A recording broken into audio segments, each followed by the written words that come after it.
Bonjour tout le monde, bienvenue à ce nouvel épisode du podcast L'État financier. Donc encore une fois aujourd'hui en compagnie de mon collègue Gabriel. Salut tout le monde, salut JP.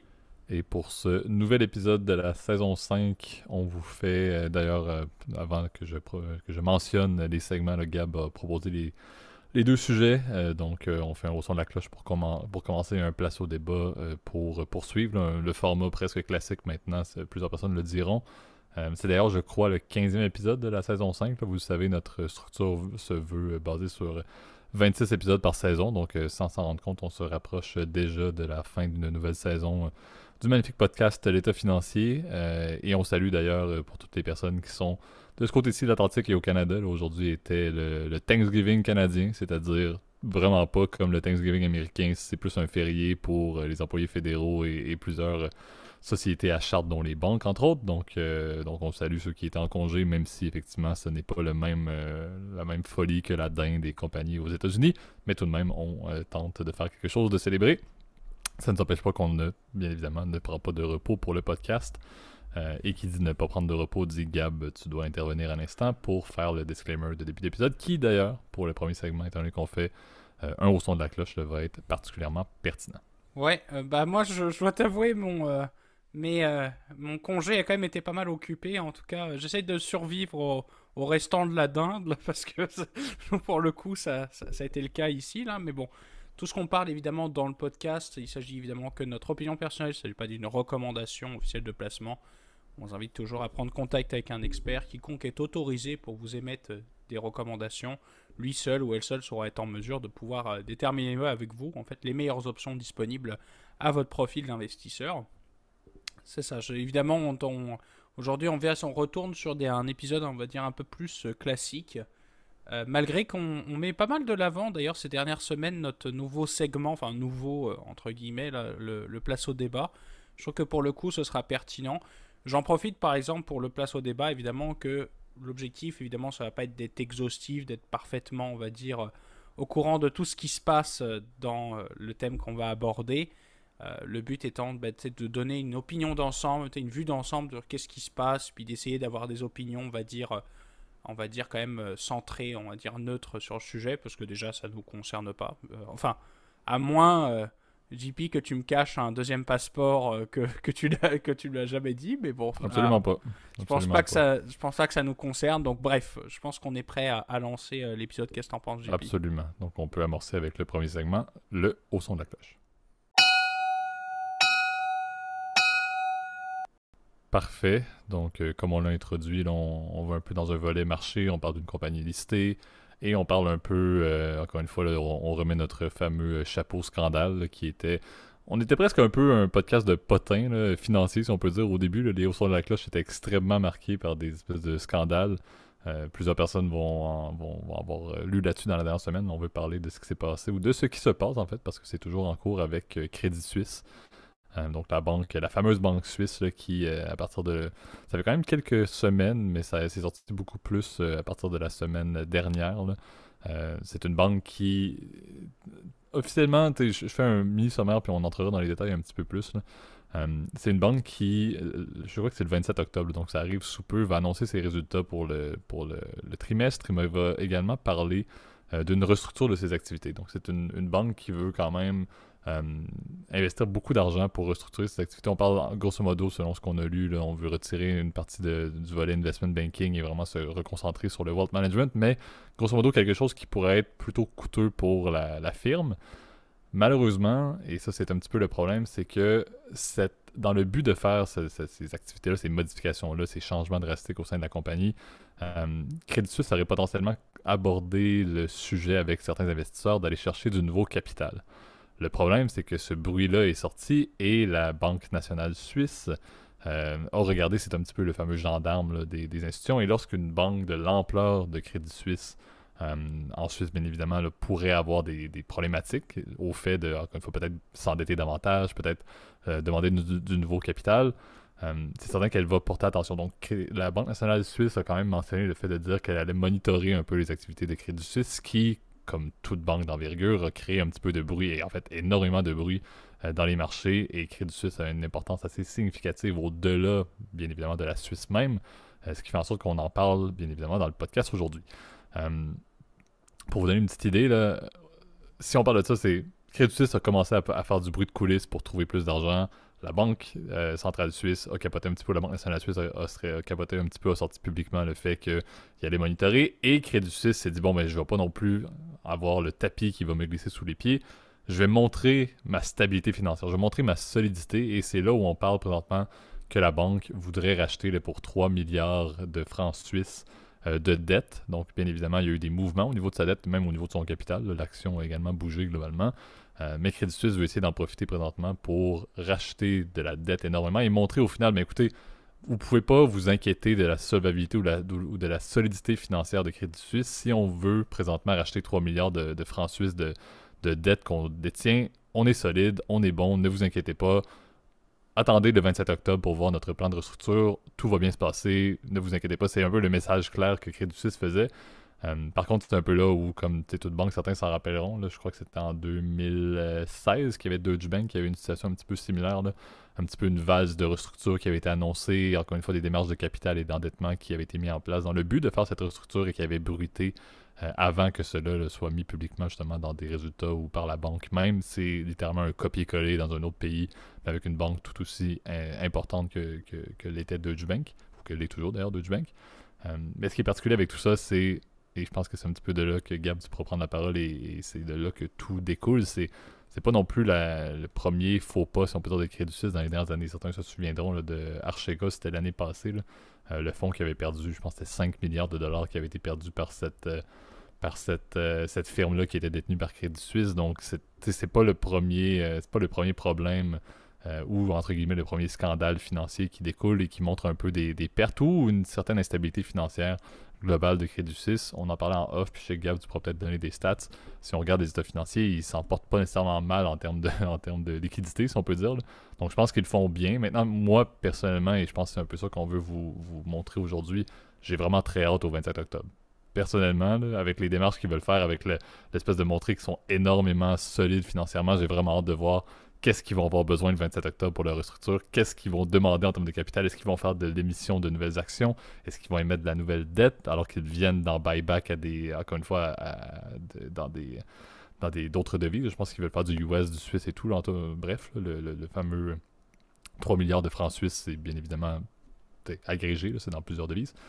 Mais c'est quand même assez intéressant de voir et j'avoue que le 27 octobre va être une date que je vais garder à mon calendrier pour voir ce qui en est réellement, tout comme certains diront la Banque nationale suisse également qui doit attendre drastiquement ce moment. Ouais, bah c'est la première fois d'ailleurs qu'on parle de nos amis, en tout cas de la Suisse francophone ou germanophone d'ailleurs. Donc si vous nous écoutez en tout cas de Suisse, on vous dit bonjour, puis on est content en tout cas de parler peut-être pour la première fois aussi d'une grande firme en tout cas de votre pays, qui est pour le coup vraiment en difficulté, hein. C'est vrai que tu l'as bien dit JP, la situation de Crédit Suisse commence à inquiéter un peu les marchés. La meilleure façon de le voir en fait, c'est au niveau du marché des CDS. Alors on va pas trop vous perdre parce que c'est vrai que c'est un marché qui est un peu complexe, qui est assez, que je trouve moi personnellement assez compliqué à comprendre là, mais voyez les CDS en fait c'est ça comme une espèce de protection sur la dette en fait d'une entreprise. C'est un peu un outil qui permet de transformer de la dette avec du risque sans risque. Bon, c'est pas évidemment parfait parce que tu es soumis en fait au défaut de risque de l'autre partie qui est de l'autre côté dans le CDS, on appelle ça du risque de contrepartie. Mais c'est un bon indicateur de savoir en fait, est-ce que réellement ce truc-là, est-ce que c'est de plus en plus risqué en fait, fondamentalement cette entreprise-là. Et évidemment, plus la couverture est chère, donc plus le CDS trade à un niveau élevé, plus ça veut dire que l'entreprise est risquée. De ce que j'avais lu, Crédit Suisse, les CDS sur la dette de Crédit Suisse avaient dépassé 200 points de base, donc ce qui veut dire à peu près 2%, en plus du crédit souverain, donc ce qui est un peu élevé quand même. Donc, comme quoi, en fait, c'est ça. Les investisseurs s'attendent, on va dire, à une détérioration de la situation financière de Crédit Suisse. Tu l'as bien dit, alors ils ont refinancé des dettes. Alors ça, par contre, c'est clair que c'est une pratique qui est assez courante, surtout quand les taux montent. Vous le savez, quand les taux montent, ça veut dire que la valeur marchande des obligations descend. Donc, pour eux, ils sont, entre guillemets, de l'autre côté, la valeur, en tout cas, de ce qu'ils ont emprunté est plus faible. Ils pourraient le racheter à un montant, on va dire, beaucoup plus faible. Par contre, c'est clair qu'ils devraient refinancer à un taux plus élevé aussi. Donc ça devient un premier risque. Et tu l'as dit, ils sont un peu dans la croisée des chemins, en fait, c'est ça, au niveau de leur business model. On sait que Crédit Suisse est une banque, pardon, qui faisait partie, enfin qui fait toujours partie du ce qu'on appelle le Big Seven, donc qui sont les 7 plus grosses banques, on va dire, à travers le monde d'investissement. Donc les principales, vous les connaissez, c'est les américaines, hein, JP Morgan, Citigroup, Bank of America, Goldman Sachs, Morgan Stanley, etc. Chez les Allemands, il y avait Deutsche Bank, tu l'as bien mentionné, puis les deux Suisses, donc Crédit Suisse et UBS, donc qui étaient on va dire, les deux fleurons, on va dire, de la finance suisse. Mais ce qui est assez intéressant, c'est que Crédit Suisse a eu toujours un côté.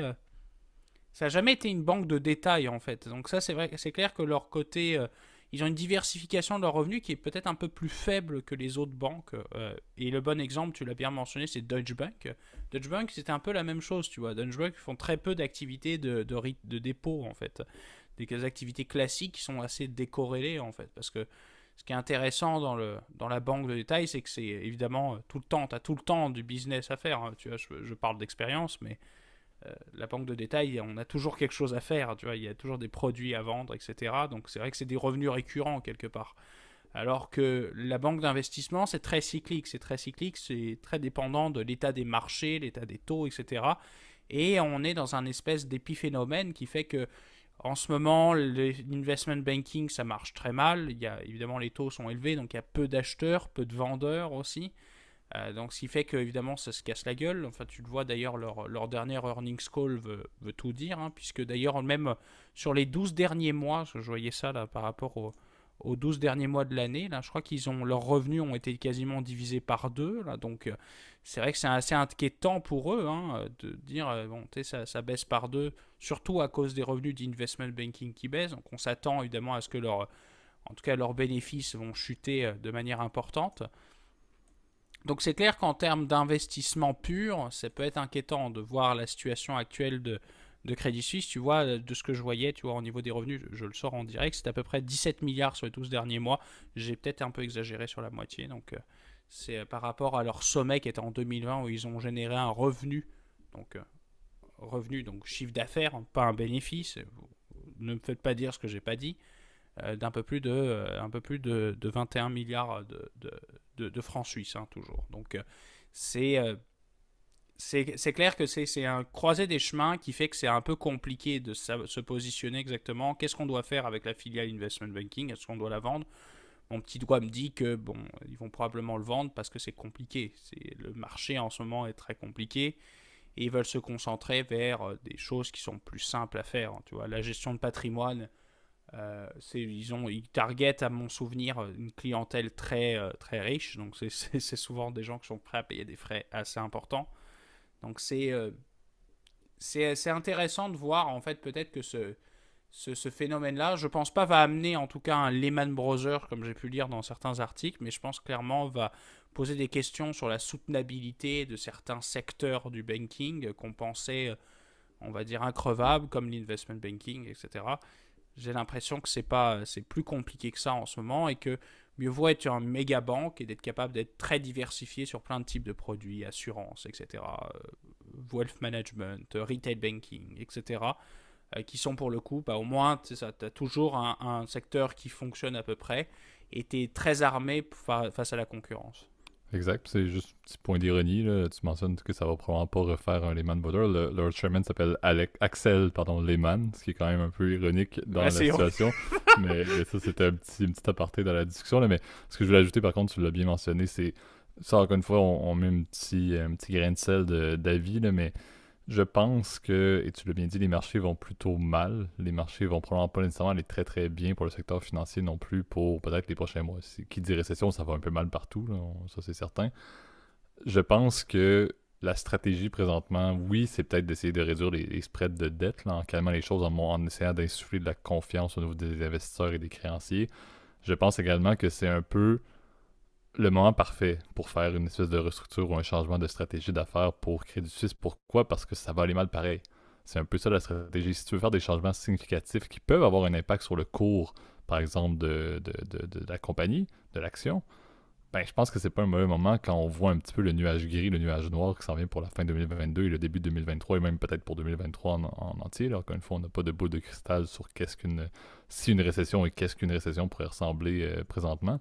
Mais je pense que c'est le point qui est intéressant, c'est qu'ils veulent vraiment que ça tienne. Je pense qu'ils veulent vraiment, encore une fois, je l'ai dit, pas tomber dans les sables mouvants, pas avoir le tapis qui glisse en dessous de leurs pieds d'ici au 27 octobre parce que ils vont aller de l'avant, peu importe ce qui se passe, peu importe qu'ils aient ou non une stabilité financière, peu importe qu'ils aient besoin de nouveau capital ou de nouvelles dettes pour le mettre en place, ben c'est le moment. Le stock va quand même perdre, comme les stocks de la majorité des grandes banques listées à travers le monde vont en souffrir là, avec une récession. Donc je pense que c'est ce qui est bien, je pense que ça montre un peu leur volonté de pousser les choses, et c'est un point intéressant, c'est probablement pas les seuls, on s'entend là, oui, ils sont un petit peu éclaboussés à cause de, la logique publique là, qui a été sortie, mais ça sera pas non plus des restructures, la seule banque ou la seule firme qui ne va pas nécessairement très très bien financièrement ou qui ne performe pas aussi bien dans les derniers trimestres ou même dans les dernières années, qui va lancer une restructure ou un plan de restructure qui fait presque pas de sens au final pour justement profiter du fait que la récession va quand même frapper comme elle frappe toujours. Donc c'est un petit peu mon point de vue. À suivre, comme je dis, moi j'ai personnellement officiellement un X sur mon calendrier pour voir réellement qu'est-ce que ce fameux plan-là et surtout quel est le coût de ce fameux plan-là. Mais je pense que c'est effectivement là, espérons-le, et comme pour toute compagnie listée, encore une fois, c'est un petit peu notre vision, là, mais espérons que ça va amener peut-être un peu d'optimisme au niveau de la compagnie, là, comme on l'a dit, après les éclaboussures de Archegos, après les éclaboussures de leurs performances récentes. Espérons qu'une restructure soit favorable pour ramener un peu de potentiel de croissance dans une compagnie qui est quand même une banque qui est, comme tu l'as très bien dit, là, mais qui est extrêmement significative dans l'échiquier mondial du domaine financier. Là. Ouais, après, j'ai deux, peut-être, comment dire, ajouts à faire. Alors, juste pour la petite information, pendant que tu parlais, JP, j'ai rechecké les cotes, en fait, des fameux CDS. Et en fait, ils ont dépassé les 300 points de base. Hein. Donc, effectivement, ça commence à être un peu compliqué. Hein. C'est comme si tu passais d'un dossier de crédit, pour les Nord-Américains qui nous suivent, c'est comme si tu passais d'un Equifax de 800 à 580. Donc, c'est un peu chaud quand même. Donc, ouais, c'est inquiétant, mais tu vois, le plus haut était à 360 points de base, puis ça a redescendu un petit peu. Je pense qu'aussi le fait de ramener, on va dire, indiquer aux investisseurs qu'ils ont confiance, tu vois, que bon, je pense que c'est plus quelque chose de temporaire, bah, ça va poser, en tout cas, ça va changer un peu les choses. Est-ce qu'il ne pourrait pas y avoir, par exemple, une nouvelle division qui va se créer? Est-ce qu'il ne pourrait pas y avoir une séparation des activités?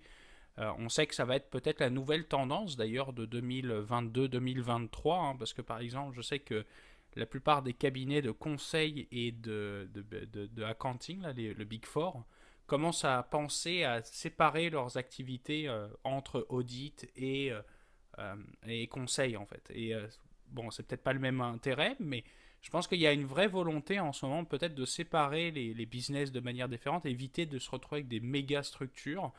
Alors que pourtant, tu vois, quelques minutes avant, je disais que je pense que pour le coup du banking, c'était intéressant. Ça dépend en fait. Donc on va voir effectivement qu'est-ce qui va se passer chez Crédit Suisse. On va voir aussi s'ils sont capables à quel prix ils sont capables aussi de revendre cette division, s'ils leur vendent, puis qui serait acheteur aussi, parce que c'est bien beau, mais c'est bien beau. Est-ce que tu vires tout le monde et tu vends tous les matériels, tous les terminaux Bloomberg? Bon, bah, tu sais, c'est ok, fine, mais qu'est-ce que tu fais avec l'argent? Est-ce que tu repayes de la dette, etc. C'est des questions qu'on va se poser. Hein. Puis est-ce que ça va ça va devoir être soumis à un vote actionnarial? Parce que sur certaines ventes d'actifs, quand ça représente un certain pourcentage des actifs totaux de l'entreprise, il faut que ça doit être soumis à un vote. Je crois que c'est plus de 20%, à mon souvenir, en tout cas dans la plupart des pays. Alors après, le droit suisse, je ne le connais pas. Donc, chers auditeurs, si vous nous écrivez, en tout cas depuis la Suisse, ce sera avec un grand plaisir. Mais c'est un peu triste de voir, on va dire, un de ces grosses banques européennes, on va dire, aller un peu plus mal, sachant que, bon, là, c'est ma patte Cocorico qui va ressortir. Honnêtement, en Europe, on est un peu plus complet, on est un peu plus en difficulté sur ce segment-là, parce que les Américains ont vraiment comment dire, le leadership, en tout cas au niveau des méga banques à travers le monde. Seule la Barclays essaye de donner un peu de renommée, mais bon, la Barclays c'est plus dans l'UE, donc donc maintenant on va être un peu critique là, mais bon, Société Générale, Sogène, puis BNP sont bien derrière, on va dire, au niveau de ces activités-là. Ils ont par contre la force d'être, et en effet, très diversifiés au niveau de leurs activités. C'est le côté un peu grand-père, peut-être français, qui vient aussi derrière, alors que les Américains ont plutôt des fois des cœurs de métier un peu différents. Donc bref, on va voir ce qui va se passer, mais j'ai hâte de voir qu'est-ce qui va arriver pour Credit Suisse, comme tu l'as dit, cher JP. Mais puis est-ce qu'ils vont continuer certains rapports, parce que moi je dis des fois leurs rapports, en tout cas de recherche. J'espère qu'ils vont continuer évidemment à publier ça, là. Exact. Donc, à suivre comme toujours, là, surtout quand c'est des scandales qui sont d'actualité. Donc, la boucle n'est pas bouclée, mais je pense qu'on va le savoir assez rapidement, effectivement. Et peut-être qu'il y a un sujet, effectivement, là, d'événements de marché intéressants à suivre pour l'année 2022-2023 au niveau de Crédit Suisse. Mais passons maintenant, et tu as moussé énormément là, le lien vers le deuxième sujet, mais passons maintenant aux places au débat. Deuxième sujet qui d'ailleurs n'a aucun rapport avec le premier, hein. Effectivement, ben en fait, c'était surtout le lien très léger avec ta mention, comme toujours, des États-Unis d'Amérique, là, qui est un petit peu ta référence à un certain niveau lorsqu'on compare le vieux continent par rapport aux idéologies financières américaines capitalistes. Mais on veut vous parler de place au débat, on parle un peu de politique comme toujours, là, mais les midterms s'en viennent à grands pas au niveau des États-Unis. Donc le fameux mi-mandat après les élections de 2020. Donc déjà on est en 2022 à 2 années. Le fameux sprint commence, là. Donc les élections ont lieu le 8 novembre. Les Américains vont aller voter comme toujours là, pour la totalité de la Chambre des représentants et un tiers du Sénat. C'est quelque chose qui est toujours assez drastique. Pourquoi? Mais parce que présentement, si on regarde l'état des lieux, ben, la Chambre des représentants est à 220 démocrates pour 212 républicains avec 3 également sièges vacants. Ça prend 218 pour la majorité. Mais cette Chambre des représentants-là, étant donné qu'elle est remise à 9 pour les mi-mandats, ben, ça peut bouger assez vite et c'est un petit peu ce qui était prédit. Encore une fois, on va embarquer un petit peu plus dans les projections juste après. Et le Sénat, on parle probablement de 50-50, mais avec la vice-présidente, Mme Kamala Harris, qui est le plus one, là, donc techniquement 51 démocrates pour 50 républicains dans l'état actuel des choses. Mais ça, je pense que les chambres, les deux, montrent assez clairement la situation actuelle, donc le fait que bon, le pays est divisé, là, on s'entend qu'on le voit très bien là-dessus. Et comme toujours, les midterms sont énormément pertinents pour la suite des choses et je pense, et on en parlait d'ailleurs, Gab, en off, là, il y a énormément de trucs qui se passent quand même pour mettre la table pour 2024. Entre autres, le fait, bon, comme toujours, là, présentement, vous le savez, là, je fais quelques points rapidement, là, mais il y a Michelle et Barack Obama là, qui reviennent de l'avant comme toujours pour utiliser justement leur espèce de fame, leur stardom et bien évidemment leur impact sur les États-Unis côté démocrate là, pour encore une fois essayer de mettre du vent dans les voiles là, du parti. Il y a bien évidemment Donald Trump, toutes les frasques judiciaires, que ce soit liées bien évidemment à Mar-a-Lago ou les opérations de la Trump Organization dans l'État de New York, qui vient encore une fois là, essayer de galvaniser les troupes. Et il y a aussi là, tout ce qui s'est passé avec Roe versus Wade, donc le revirement de Roe versus Wade qui a eu énormément, en fait, qui a eu beaucoup d'impact, pardon, pour les démocrates. Donc c'est la table qui est mise, chaque petit événement est explosé. Il y a également la table version Gavin Newsom, qui est le gouverneur de la Californie, contre M. DeSantis, le gouverneur de la Floride, qui tente de se mettre de l'avant pour être sur le billet. Il y a le doute également derrière est-ce que Joe Biden va se représenter pour une réélection au niveau de la présidence ou bien est-ce qu'il va pas céder sa place, si oui, à qui. Donc c'est un peu là où c'est les midterms qui mettent la loupe encore une fois sur les États-Unis après 2 ans bon, il y a eu plusieurs choses qui se sont passées, mais est-ce qu'il y a eu beaucoup de mouvements favorables de l'administration démocrate? Ben c'est certain que comme toujours, ils ont eu un peu les mains liées. Mais les 2 dernières années, on s'entend, si ça tourne, si une des deux chambres tourne, mais ça va être un peu de stagnation pendant 2 ans. Et encore une fois, ça va mettre la table très rapidement pour la suite des choses. Donc c'est un petit peu le sujet. Les midterms, encore une fois, sont presque aussi importants que les élections complètes. Les mi-mandats viennent assez vite changer les choses. Et c'est un peu la tendance historique, mais on dirait qu'après l'élection, c'est souvent le parti qui est un petit peu à l'opposition, du moins le parti euh, qui n'est pas celui du président là, qui a un peu de vent dans les voiles dans les midterms. C'est quelque chose qui est historiquement dans les dernières années, du moins avec la division beaucoup plus intense des États-Unis d'Amérique, là, que ça se reflète quand même assez bien présentement, là. Ouais, bah c'est un pays divisé, hein, comme tu l'as bien dit, JP.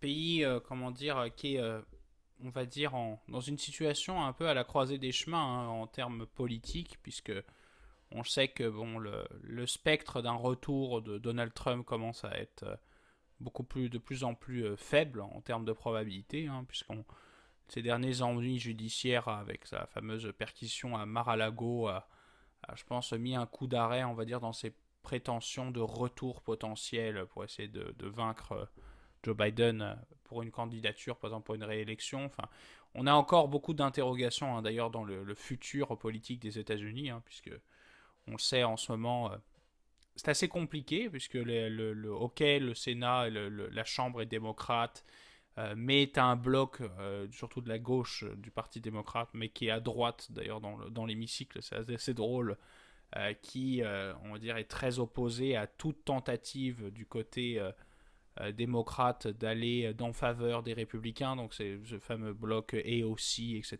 Là, je me souviens plus comment ils ont appelé d'ailleurs avec la députée du Wisconsin, si je me souviens bien, aussi dans ce bloc, on va dire un peu wokiste, qui s'oppose à l'aile traditionnelle du Parti démocrate, le Parti républicain qui lui-même est divisé sur la question de est-ce que on doit cautionner les erreurs faites par le président Donald Trump. Donc il y a encore beaucoup d'interrogations, hein, sur ce qui va se passer.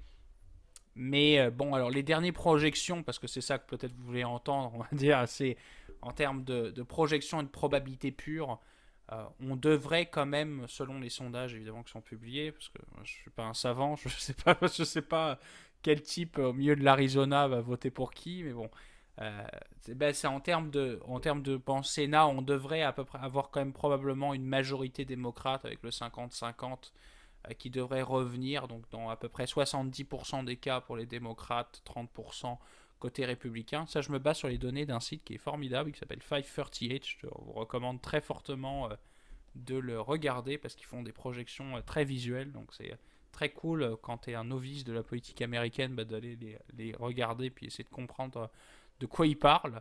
Et côté de la Chambre, alors là, la Chambre devrait revenir au contrôle des républicains selon toutes choses étant pareil, le même pourcentage, 70% côté républicain cette fois-ci, 30% côté démocrate en termes de majorité. Donc c'est là où ça va poser des questions. Puis l'autre bataille aussi qu'on oublie aussi dans la course des midterms, eh ben, ce sont les autres élections. Parce que n'oubliez pas que dans le système électoral américain, à chaque année, en fait, même entre les midterms et les présidentielles, tu as des élections. Alors, des fois, c'est pour des gouverneurs, des fois, c'est des primaires pour des candidatures locales, par exemple pour le candidat au Sénat républicain dans tel État, ce genre de choses, tu vois. Il y a toujours des candidatures, etc. Comme il y a deux partis, en réalité, la guerre se fait en fait au sein du parti. Il y a des débats en fait au sein des républicains, au sein des démocrates. Mais ce qui est malheureux en ce moment, c'est ça, c'est qu'on a une vraie division, on va dire, à l'échelon national. Et je pense qu'à l'échelon local, ben, il y a plus d'entente parfois, puis des fois de points d'accord et de points de désaccord entre certains candidats. Parce que je pense qu'un bon exemple, c'est les États du Vermont et du New Hampshire. Et ben, Vermont et New Hampshire auront probablement un gouverneur républicain et pourtant ils votent toujours démocrate depuis une bonne vingtaine d'années, en tout cas dans les élections présidentielles américaines, tu vois. Donc c'est une vraie opposition d'idées, on va dire, au côté échelon local et échelon national qui se fait sentir. Et bon, en tant que faible expert de la politique américaine, moi je pense que quand même y a plein de réformes qui vont être importantes à voir dans les prochains mois. Qu'est-ce qu'on va devoir faire par rapport à la Chine, par exemple?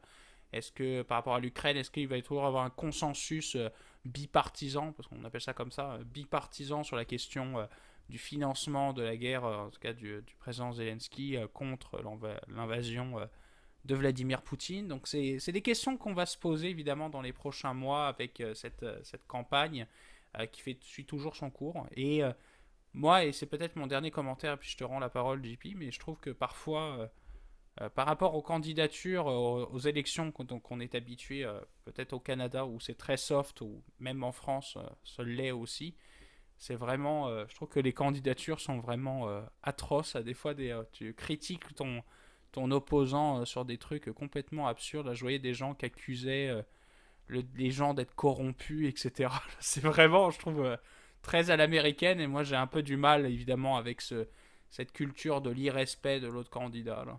Ouais, mais effectivement, c'est de la politique un peu sale à tous les points et justement, là, les bases de partisans sont étonnamment, c'est surprenant, mais ils raffolent un peu de ça, on dirait. Tu sais, encore une fois, plusieurs personnes vont continuer à avoir une approche être hyper proche de Trump lorsqu'on est républicain, parce que Trump continue à avoir une base qui permet presque d'aller faire une différence au niveau des votes dans certains États qui sont très très très importants, on le sait. Il y a des fameux swing states lorsqu'on écoute les élections américaines régulières aux 4 ans. Là, on voit les swing states qui vont souvent justement faire un swing rendu aux élections principales, mais aussi dans les midterms. Donc c'est là où on voit encore une fois l'importance des idéologies et du fait de continuer de mettre de l'huile sur le feu sur l'opposition entre la vision démocrate des États-Unis d'Amérique et la vision républicaine.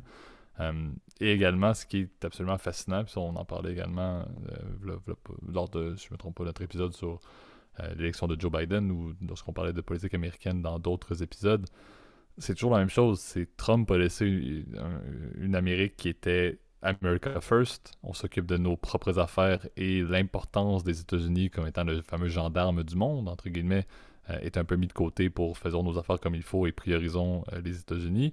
Et on se retrouve maintenant avec Biden qui, en 2 ans, a complètement opposé ça. Les États-Unis sont de retour comme étant un gendarme. Ils vont avoir extrêmement d'impact, comme tu l'as dit, avec la Chine et Taïwan, avec la Russie et l'Ukraine, avec la chaîne logistique. Reste un pôle énorme en termes justement de finances mondiales, ne fait plus autant la priorisation des jobs et des intérêts américains uniquement. On en bénéficie énormément au Canada également présentement avec le retour des exportations et encore une fois, on n'a pas autant de problématiques avec nos matières premières qu'on exportait ou notre bois d'œuvre et tout. Là. Donc, si on voit vraiment une transition en 2 ans complète, là, on est de retour à la vision démocrate d'une Amérique ouverte et encore une fois, puissance mondiale versus, encore une fois, si les républicains reviennent et reprennent la mentalité de, America First, comme je l'ai mentionné. Donc, c'est un peu ce qui est particulier et comme toujours, ça va virer d'un bord et de l'autre. Les midterms vont probablement amener encore une fois de l'opposition. Comme on l'a dit, vont mettre un peu de l'eau dans le vin des différentes politiques là, qui pouvaient passer au préalable pendant les 2 premières années du mandat de Biden. Mais comme on l'a dit, c'est un point toujours que j'apprécie, si on peut dire, de parler et de regarder un peu la politique américaine, c'est que ça me fait plaisir un peu la non-polarisation de notre système canadien et même québécois. Là. À la limite, ça me rassure un petit peu que l'on n'ait pas autant de divergences d'opinion et surtout d'aspect public. Là. Mais je pense que c'est quelque chose d'assez intéressant. Je sais que c'est aussi le genre de politique qui intéresse tout le monde à travers le monde, donc je me doute que plusieurs d'entre vous vont également suivre les résultats. Moi, je risque de suivre la fameuse soirée électorale, toujours des midterms à CNN. Ça sera un plaisir, mais c'est effectivement beaucoup de défis, beaucoup de débats. Et c'est en fait le moment où on réalise que les États-Unis ont des jetons partout dans tous les problèmes mondiaux, mais ils ont encore une fois énormément de problèmes à l'intérieur de leurs propres frontières. Et je pense que c'est là qu'on le réalise lorsque les midterms arrivent et les élections générales. C'est là qu'on le voit et je pense qu'on n'a pas terminé. Je vais moi-même aller faire un tour aux États-Unis dans les prochaines semaines, aux alentours de l'élection. Et j'avoue que j'ai un doute sur l'état des lieux dans la ville que je vais visiter. Donc j'ai bien hâte j'ai bien hâte de voir à quoi ça va ressembler, sachant que ça va s'empirer en termes de débats publics, en termes de manifestations, etc., qui vont avoir lieu dans les prochaines semaines. À mon avis, ce n'est loin d'être terminé avant que le vote ait lieu et que le dépouillement soit fait. Ouais, bah, ça va risque d'être une soirée, on va dire, assez intense. La question, c'est est-ce qu'ils vont ressortir la fameuse tablette électronique chez CNN là, à chaque fois, ça me fait rire, là, tu sais, quand ils te montrent avec les cartes. Est-ce que Wolf Blitzer va être en mesure de veiller jusqu'à minuit? C'est ça la question. C'est ça. Ce bon vieux Wolf Blitzer, là. Si vous écoutez CNN, en tout cas, c'est le monsieur qui ressemble un peu au colonel Sanders, d'ailleurs, je trouve.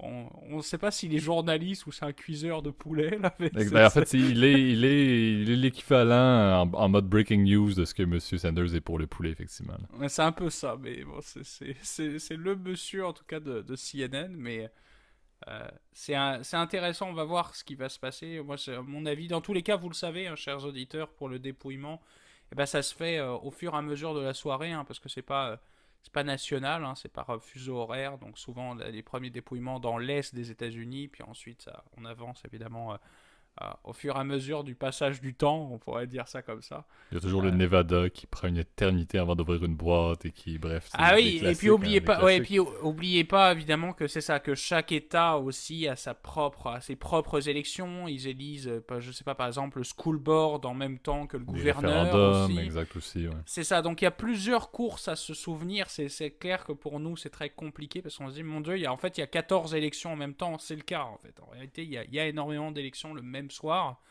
Donc c'est clair que bon, CNN sera beaucoup plus pour en tout cas les élections nationales à l'échelon local. C'est clair que les nouvelles locales diffuseront beaucoup plus ce qui se passe, on va dire, dans je sais pas, par exemple, le candidat, la réélection de la House of Kentucky, genre, ça risque de pas être évidemment sur CNN parce que il y a énormément d'élections en même temps, tu vois, et donc il faut bien être au courant que, bon, en ce moment, tu as plusieurs élections qui vont se passer et que, bon, il y a une guerre, on va dire, sur plein d'enjeux, des enjeux locaux, nationaux, etc. J'en ai déjà parlé avant, là, mais on va voir comment ça se trame, mais si vous suivez, bah, c'est ça, ça commence à peu près aux alentours des 8 heures, aux heures de l'Est, mais ça finit évidemment très tard dans la nuit, donc je pense que bon, souvent la technique c'est de regarder les résultats le lendemain matin pour avoir un peu plus d'informations, décortiquer un peu plus qu'est-ce qui se passe, quelles sont les tendances, etc. Euh, D'aller regarder aussi les tendances, par exemple, de vote, on va dire, par âge. Il y a des sondages qui sont assez spécialisés là-dedans, par classe ethnique, etc. Donc c'est assez intéressant de voir aussi c'est quoi l'évolution, on va dire, de la société américaine en termes d'idéologie, en termes de pensée, etc. Et je pense que ça va poser des questions, on va dire. Les résultats vont nous dire, etc., quelles sont en réalité les aspirations de ce pays qui est fascinant aussi en même temps. Et en même temps qui parfois peut m'énerver. CF les sous-marins, alors on va pas le relancer une Absolument. cinquantième fois, là, mais bon, Absolument. vous connaissez mon opinion là-dessus. Je pense qu'il est temps de rendre l'antenne. Absolument. Donc, c'est ce qui met un terme au podcast. Donc, merci tout le monde pour votre écoute. Merci Gab pour ta Merci. présence comme à l'habitude. Vous savez, comme toujours, si vous voulez bien évidemment nous écrire, donc allez sur YouTube, donc notre plateforme clé pour les commentaires. Donc, allez mettre vos commentaires, vos opinions, vos recommandations de sujets, vos questions. Ceux qui veulent le faire dans un mode privé, on a toujours l'adresse courriel également qui est très utile et que d'ailleurs, plusieurs personnes s'y réfèrent fréquemment, donc ça, on l'apprécie, merci beaucoup. On essaie de lire, encore une fois, tout et de répondre dans la mesure du possible dans la semaine, si ce n'est pas même la journée même. Là. En général, on n'est pas trop pire pour ça. En étant sur YouTube, comme toujours, allez mettre un like, allez également vous abonner à la chaîne, mettre la cloche si vous voulez avoir les notifications en direct. Et comme toujours, pour la majeure partie de notre auditoire, là, vous êtes au niveau des plateformes de podcast, donc sur Apple Podcast, Spotify, Overcast, Amazon Podcast, etc. Allez mettre justement là, des likes ou des étoiles ou peu importe le système de notation, ça nous aide beaucoup pour le référencement. Et comme je le mentionne de plus en plus, là, maintenant que je fais un peu le mot de la fin, Mais là, c'est vrai que tu fais le mot de la fin de plus en plus. Hein. ouais, ben je pense que ça coule bien, C'est là, bon, c'est bon. mais je pense que vous le savez, le podcast a été fondé sur le bouche à oreille, je le mentionne à nouveau, là, mais c'est toujours la clé. Si vous appréciez notre contenu, si vous voulez également y contribuer d'une manière ou d'une autre, vous pouvez le partager à vos amis, à vos proches qui ont également peut-être de l'intérêt, ou même des questions qui pourraient être lancées et qui pourraient entraîner un sujet que l'on puisse parler. Mais d'ici là, et comme à l'habitude, on se reparle dès la semaine prochaine, donc bonne semaine tout le monde.